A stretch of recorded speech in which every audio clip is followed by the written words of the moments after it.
পোলাপান কয়টা ভাত খাওয়ার জন্য শিক্ষাচারী করছে স্যার আমরা। আসসালামু আলাইকুম ওয়া রাহমাতুল্লাহি ওয়া বারাকাতুহু। আমার সম্মানিত ভিউয়ার্স, আমার বন্ধুগণ, সহযোদ্ধাগণ, আশা করি আপনারা সকলেই ভালো আছেন। আলহামদুলিল্লাহ আমিও ভালো আছি। তবে আজকে প্রতিদিনের নিয়ে আজকে আপনাদের মাঝে আমি একটি ভিডিও নিয়ে আসবো। যে ভিডিও নিয়ে এসেছি আপনারা অনেকেই বুঝতে পেরেছেন থাম্বনেল দেখে যে আসলে আজকে কী আলোচনা করা হবে, অনেকেই এখনও বুঝতে পারেননি। তো চলুন আজকে আমরা কথা না বাড়িয়ে মূল ভিডিওতে চলে যাই। তো আজকে আমাদের ভিডিওর বিষয় হলো যে আজকে আমরা এমন একটি বিষয় নিয়ে আলোচনা করবো যে বিষয়টি আসলে আমি যখন ফেসবুকে দেখেছি, নিউজে দেখেছি, তখন আমার কিন্তু আসলে অত্যন্ত আমার চোখের পানি পর্যন্ত আমি ছেড়ে দিয়েছি। আসলে এতটা মর্মাহত, এতটা গুরুত্বপূর্ণ একটা সংবাদ আপনাদেরকে দেওয়ার জন্য আমি আজকে হাজির হয়েছি। তো সেই ভিডিওটি আসলে আমরা দেখব সেখানে কি হচ্ছে না হচ্ছে। তো চলুন আমরা আসলে আগে সেই ভিডিওর কিছু একটা অংশ আগে দেখে আসি যে আসলে কি বিষয় নিয়ে আমরা আলোচনা করতে যাচ্ছি। তো চলুন আমরা একটা বিষয় দেখে আসি। এখানে হাত দিচ্ছ কেন? কি এগুলো কি বাড়ি করতো? এটা আমার ছোট বাচ্চার জন্য আনছি স্যার। আচ্ছা ভাই, রাখো রাখো। এই বস্তাটা খোলো তো। পচা কাঁঠাল বস্তায় কেউ বলে নাকি? পচা কাঁঠাল বস্তায় বলছে কেন ভাই? আপনারও তো স্যার মানুষ, গরিবের। সম্মানিত ভিউয়ার্স, আমার বন্ধুগণ, আমার সহযোদ্ধাগণ, আশা করি আপনারা সকলে বুঝতে পেরেছেন কিছুটা হলেও যে আসলে এখানে আমরা আজকে কী নিয়ে ভিডিও তৈরি করছিলাম। যে আসলে আমাদের আজকে ভিডিও তৈরি করার অন্যতম একটা বিষয় ছিল যে আমাদের দেশের বর্তমান অর্থাৎ সারা বিশ্বের বর্তমান সবচেয়ে থেকে যে জিনিসটা আমাদের নিকট সবচেয়ে থেকে আমাদের একটা অভিশপ্ত হিসেবে এসেছে, যেটা হলো আমাদের ভিতরে করোনা ভাইরাস নামে যে ভাইরাসটা এসেছে। এর কারণে আমাদের দেশ না শুধু সারা পৃথিবীতে লকডাউনের বিভিন্ন পর্যায়ে যারা বিভিন্ন কিছু করেছে, লকডাউন, ভ্যাকসিন, বিভিন্ন কিছু করেছে, শাটডাউন দিয়েছে, এরপরে কারফিউ চালু করেছিল অনেক দেশে। তো সেই সাথে আমাদের বাংলাদেশের দ্বিতীয় ধাবায় কিন্তু আমরা পড়েছি। সেখানে আমাদের দেশের বর্তমান অনেক মানুষ আক্রান্ত হচ্ছেন, অনেকেই মারা যাচ্ছেন। তো সেই সাথে আমাদের বাংলাদেশে এখন লকডাউন, কঠোর লকডাউন চলতেছে। লকডাউন অর্থাৎ আমরা কঠোর লকডাউনের ভিতরে আছি। তো আমরা এই কঠোর লকডাউনের ভিতরে আমরা যারা বিত্তবান, যারা আমাদের দেশের লোকজন রয়েছেন, তারা আসলে তো কিন্তু আলহামদুলিল্লাহ ভালোই চলছে। কিন্তু আমাদের দেশের এতিম, অসহায়, গরিব মানুষগুলো যারা রয়েছেন, তারা আসলে কীভাবে চলবেন, তাদের পথ কীভাবে চলবে, তাদের বাল বাচ্চা, তাদের স্ত্রী বড় এরা কীভাবে চলবে, ফ্যামিলি কীভাবে চলবে, সেই বিষয়টা কিন্তু আমরা খতিয়ে দেখছি না। আসলে সেই সুবাদেই আজকে আমরা আসলে অনেক সময় জানতাম যে আসলে আমাদের দেশের পুলিশগুলো, বা আমরা একসময় পুলিশকে দেখে ভয় পেতাম যে আসলে এরা মানুষের কাতারে পড়ে কিনা। এটাকে নিয়ে আমরা একটা শৃঙ্খলার ভিতরে একটা উদ্বেগ ছিল যে আসলে আমাদের দেশের পুলিশ কী।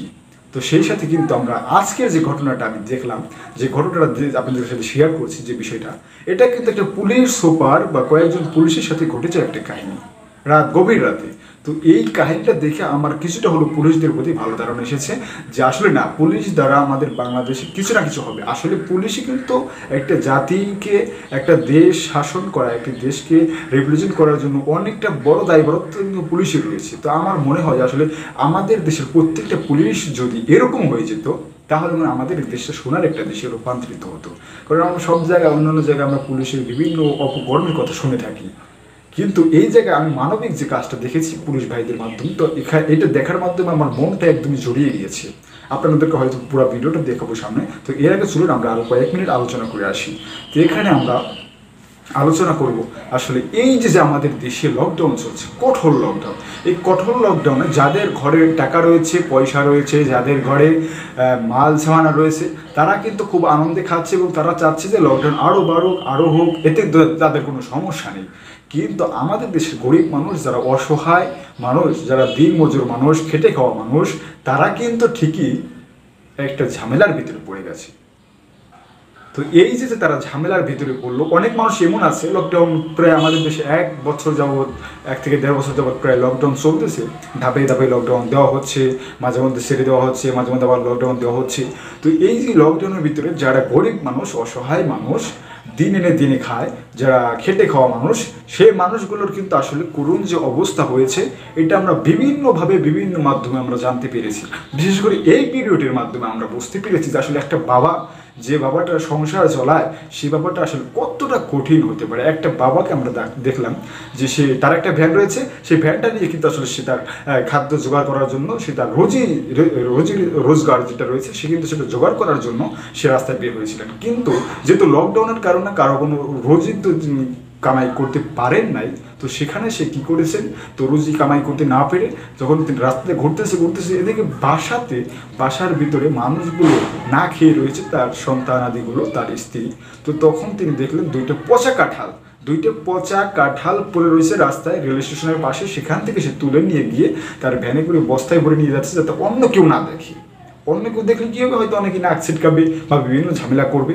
তো এই হয়তো কাঁঠালগুলো নিয়ে কাঁঠাল হয়তো খাইতে পারবে না, পচা কাঁঠাল, কিন্তু এর বীজগুলো হয়তো গিয়ে কোনোভাবে খেয়ে জীবনযাপন করে হয়তো সন্তানদের মুখে দু একখানা রোয়া সে তুলে দিবেন, এটা তার আশা এবং ভরসা ছিল।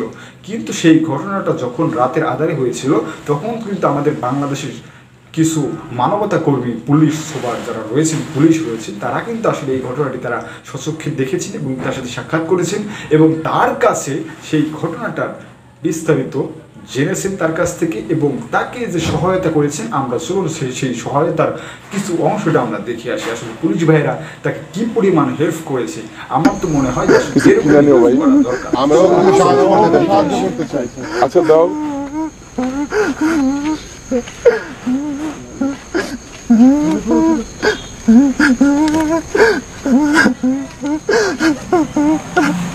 আচ্ছা ভাই রাখো, তোমার আসলে আমরা তো সবাইকে পারি না, কিন্তু তোমার এই বিষয়টা দেখে আজকে খুব কষ্ট পেলাম।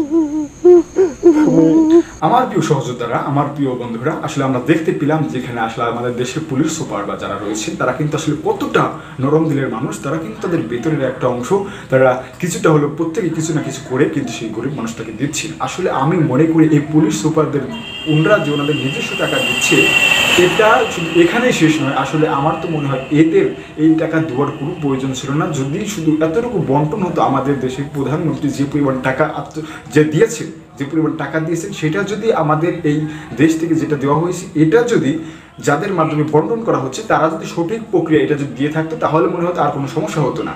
তাহলে আমাদের দেশের প্রত্যেকটা গরিব মানুষ সঠিকভাবে সেটা পেয়ে সেটা খেয়ে তারা বাঁচতে পারতো। তারা রিজিকের জন্য এখন এই কঠোর লকডাউন তারাও চায়, বাঁচতে চায়, যেমন আমরা চাই গরিব মানুষ রয়েছে। অর্থাৎ আমার মনে হয় বাংলাদেশের প্রত্যেকটা গরিব মানুষ, প্রতিটা মানুষই বাঁচতে চায় এই লকডাউনের ভিতরে, করোনা ভাইরাস থেকে বাঁচতে চায়। কিন্তু তারা কি করবে, তাদের ঘর তো খাবার নেই, যে কারণে তাদের বের হতে হয়। তো এইরকম মানবতা কর্মী পুলিশ সুপার রয়েছেন, তারা কিন্তু একটি ভাইকে উপহার দিলেন, তারা একটি ভাইকে সাহায্য করেছেন, সাহায্যের হাত বাড়িয়ে দিয়েছেন। কিন্তু আমাদের দেশে কি উনি একজন নয়, এরকম আরও হাজার হাজার মানুষ রয়েছে যারা আমাদের দেশে অনাহারে রয়েছে, তাদের ফ্যামিলি অনাহারে রয়েছে। তো আমাদের কি করতে হবে, আমাদের করতে হবে তাদের পাশে দাঁড়াতে হবে। তো আমাদের তো এখন আমরা কীভাবে পাশে দাঁড়াবো, এখন তো দেশের সমস্ত মানুষ আস্তে আস্তে একটা দেউলিয়ার মতো হয়ে যাচ্ছে। আসলে দেশের মানুষই একটা অন্যরকম হয়ে যাচ্ছে। আসলে সকলেরই একটা কেমন যেন একটা ভাবমূর্তি আলাদা হয়ে যাচ্ছে, সকলেরই রিজিকের ভিতরে, অর্থাৎ সকলের ইনকাম সোর্সের ভিতরে একটা আলাদা ধরনের একটা কমতি চলে আসছে। তো এখন এই মুহূর্তে আমাদের মনে হয় যে সবচেয়ে থেকে ভালো যে বিষয়টা হবে সেটা হলো প্রধানমন্ত্রী যদি এই মুহূর্তে, এই বছর তো অনেক বাজেট হয়েছে, এই বাজেটের একটা অংশ যদি মানুষকে দেওয়া হয়, গরিব মানুষকে। তো আমরা দেখি বিভিন্ন জায়গায় বিভিন্ন মাধ্যমে দেওয়া হয়, বিভিন্ন চেয়ারম্যান মেম্বারের মাধ্যমে।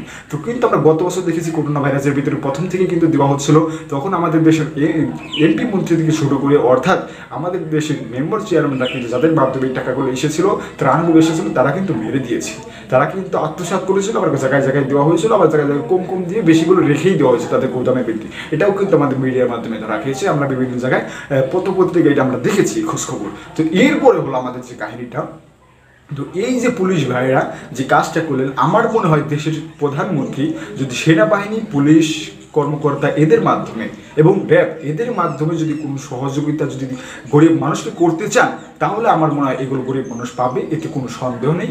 এই সমস্ত জিনিসগুলো গরিব মানুষকে দেওয়া হয় তাহলে